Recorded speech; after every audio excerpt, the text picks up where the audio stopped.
Hey guys, my name is Alex, and this is going to be a little story about a very simple car accident that turned into a huge headache and a shop that ended up being fraud. So, this whole accident happened early October of this year when I was getting gas at a gas station. The car was parked, I was outside the car, filling up my tank, and a lady ended up backing up into me. I can provide some pictures as well. The lady did not have insurance or registration to the vehicle and had no proof of identification. So, long story short, the whole thing was resolved and my insurance was able to cover it. Now, this accident wasn't very bad. The only things that really needed to be replaced on the car were I needed a new front bumper, the grill housing, and the foam smasher bar.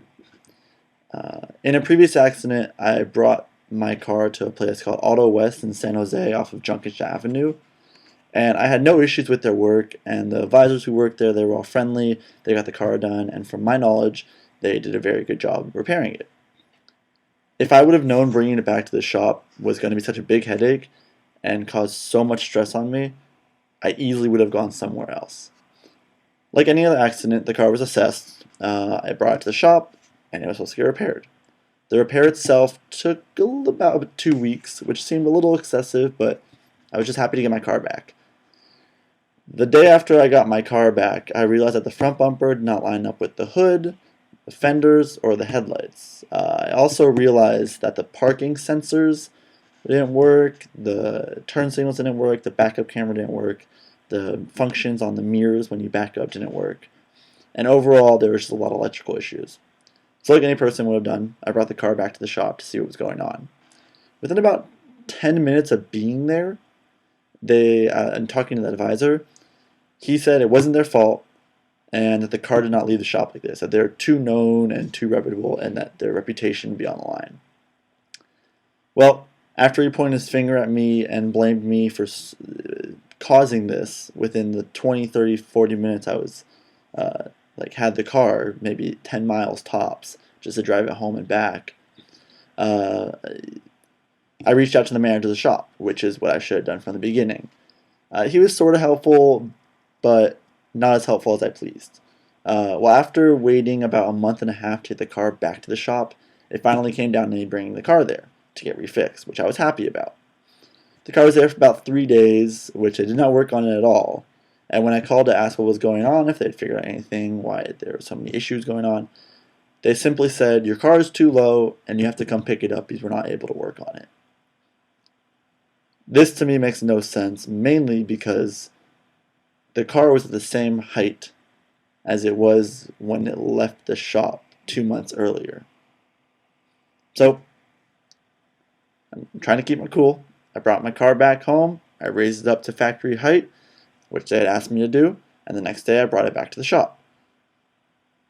The first thing that the advisor I'm working with said was that they needed to put it on the frame rack to see if anything was damaged, frame or subframe or any of those housings.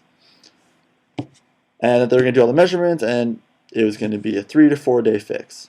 Well, I get back and he says that the frame rack was being used up until the next week. So pretty much he was just going to have me bring my car to the shop, have it sit there for 2 weeks, and then it's Christmas time, and it's going to sit there for another month. I'm not about to do that. So I talk to the manager, we get something resolved, I leave it there. So I started getting pretty anxious and annoyed, and that's when they started going after me. I left the car, I came back the next week. I come to figure out that they're blaming me for another accident that never happened within those 2 months. Even though I started to complain and I came back the day after I got the car back from the beginning accident. Well, they blame me, they say it was my fault, they say because I was too low, that I pinched my circuit board, and that the frame was bent, and everything. But when initially I got the car back with this accident, this is how it looked.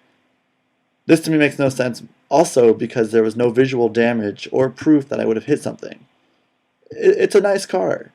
I'm not just going to hit something going 40 miles an hour and be like, okay, well, I'm going to go back to the shop and say it was their fault. No, I'm going to fess up to what I did. I'm going to claim it through insurance and get it fixed again. But that's not what happened. So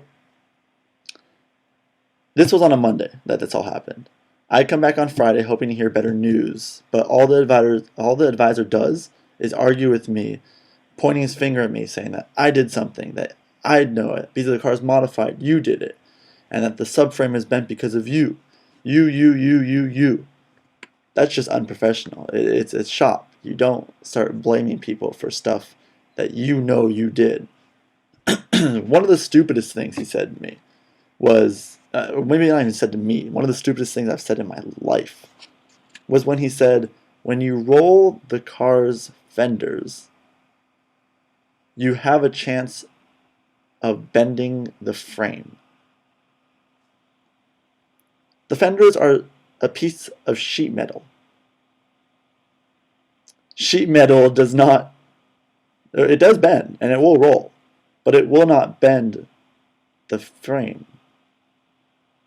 Whatever. So I don't know what was in his mind to think that that makes any sense, but maybe it does. What do you guys think? But anyways, I walked out the shop pretty frustrated, and I was curious to what they were going to say the next thing to me.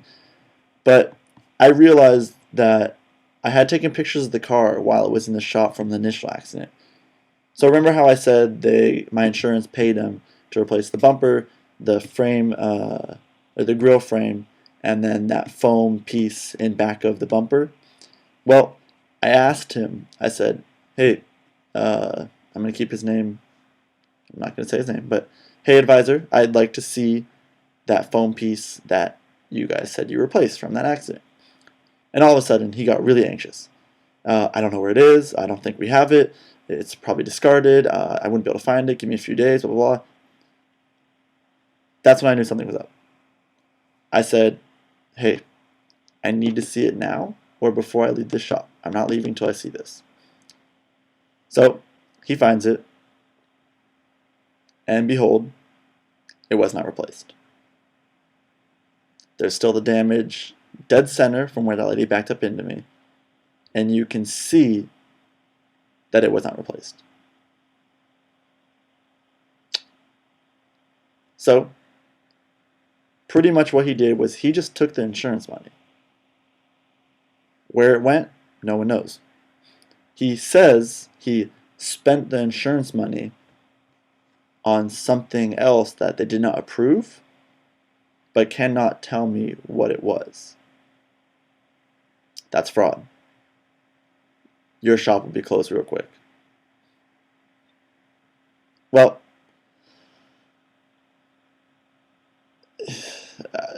I don't even know. It just doesn't make sense to me.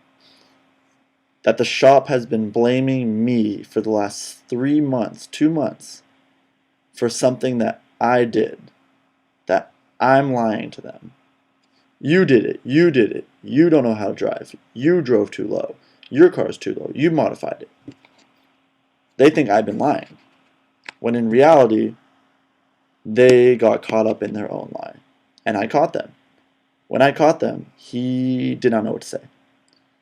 He tried saying he'll replace it for free, he won't tell insurance, but he did tell insurance. So I caught him in his lie. I caught up to him and went on it. So what's the big deal about that, Alex? I mean, it's a $200 part. It's not a huge deal, right? No, it is a big deal. Because if he would have taken this piece off from the accident, which he got approval to take it off and replace it, he would have seen that there was excessive damage underneath it. One, the radiator housing and the radiator support were both cracked and bent. Two, the subframe molding was bent inwards, causing the unalignment of the body panels. Three, That's just not right.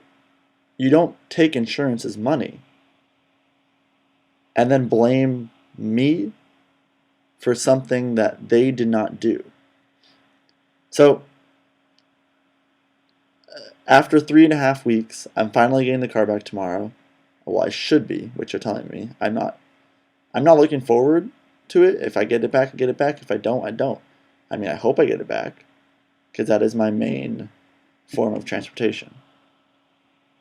So it's been there 3.5 weeks. I'm getting it back. I'm hoping so much. I'm hoping that I get the car back and everything is to my liking. It should be how it came out of factory. Pretty much, this shop has been nothing but a hassle.